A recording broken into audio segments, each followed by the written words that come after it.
The historic Royal Ascot meet at Ascot Racecourse recently played host to 4 Breeders' Cup Challenge races. Let's review the action and find out who punched their ticket to the 2023 Breeders' Cup. As we begin with the Breeders' Cup win and you're in for the FanDuel Mile, the Group 1 Queen Anne. Heading down to the final quarter mile, light infantry to Inspiral, triple time, Modern Games having to pick up a little bit now, but triple time at big odds in the yellow will lead them at the Queen out the furlong pole, but here's Inspiral and Frankie now. Modern Games, light infantry are chinned it behind those, are heading down with a half furlong to go. Inspiral, red, white and blue, triple time in the yellow, it'll be between the pair, they're very close as they race towards the line. Triple time and Neil Callan to Inspiral, light infantry, Modern Games, Angel Blur and Berkshire Shadow. Well, a big upset here to kick off the Royal meeting at Ascot. Triple time for Sheikh Mohammed Obeid Al Maktoum, famously known for his exploits with a horse named Postponed.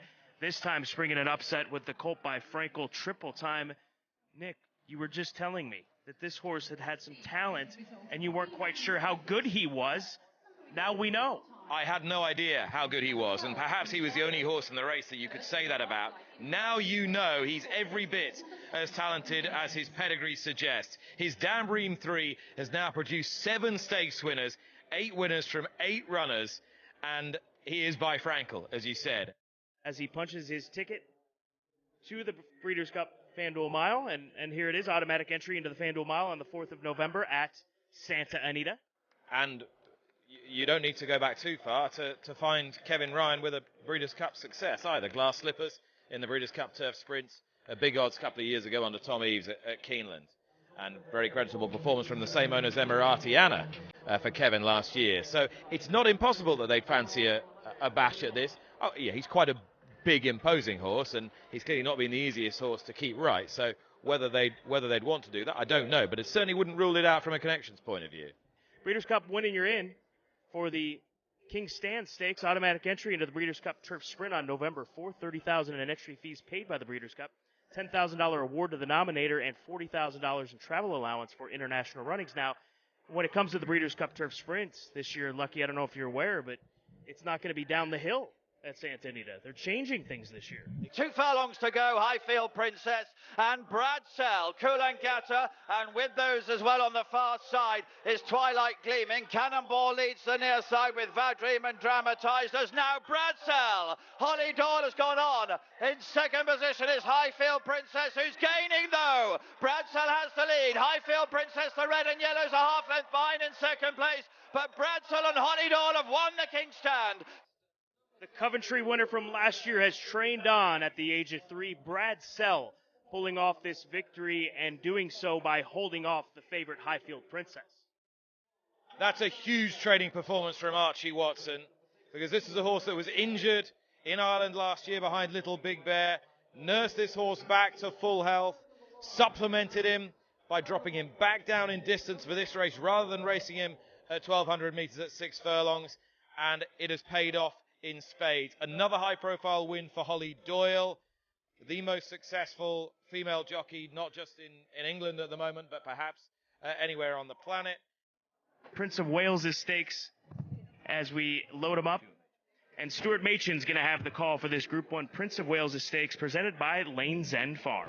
On down the straight towards the final quarter mile. Luxembourg up against the running rail, trying to fend the ball off. Here's Mostadaf moving through to challenge. Adayar is back in third, and Mostadaf has come sweeping through to take over and begins to power clear. Mostadaf inside the furlong opens up by 3-4 lengths to Luxembourg and Adayar. They've got 100 yards to cover, and it's Mostadaf and Jim Crowley in front and running on strongly. Mostadaf wins the Prince of Wales' Stakes. Mostadaf, winner of the Prince of Wales' Stakes, and at a good price as well. And as mentioned, he did win, and he's in to the Breeders' Cup Turf at Santa Anita, Longines Breeders' Cup Turf. $100,000 entry fee paid by the Breeders' Cup. I think he'd be tempted. Award to the nominator and a travel allowance for Mostadaf. What gives you that sense? Well, John Gosden's obviously got a great Breeders' Cup history. He's had I wouldn't say every year he loves having runners, but generally speaking, You got a horse that likes fast ground like him. Why wouldn't you take him to Santa Anita? As I said, I think you've probably seen there that he is better at a mile and a quarter than a mile and a half, but I think mile and a half round there he'd get away with it. And Simon Holt's going to have the call. This is the Norfolk Stakes. Racing now to the final furlong, far side. It's Valiant Force that leads to elite status, chased by Malk. On the stand side coming through is His Majesty now as they race up towards the line. Valiant Force perhaps doing best, far side, chased by Malk and elite status. It's Valiant Force that wins the Norfolk. He breaks his maiden today, came into this race 0 for 2, now leaves a Group 2 winner after taking the Norfolk Stakes, and he has also punched his ticket to the Breeders' Cup Juvenile Turf Sprint. He is there. He is definitely there. Book the ticket. The owner's had runners the last 2 years. He's obsessed with the Breeders' Cup. The horse is by Malibu Moon, as you said. He's improved for firm turf, having had 2 runs on easy ground. He is there. If he's in one piece, that's the obvious race for him. Meanwhile, at Hanshin Racecourse, Equinox earned a spot in the Longines turf with a spectacular win in the Takarazuka Keenan.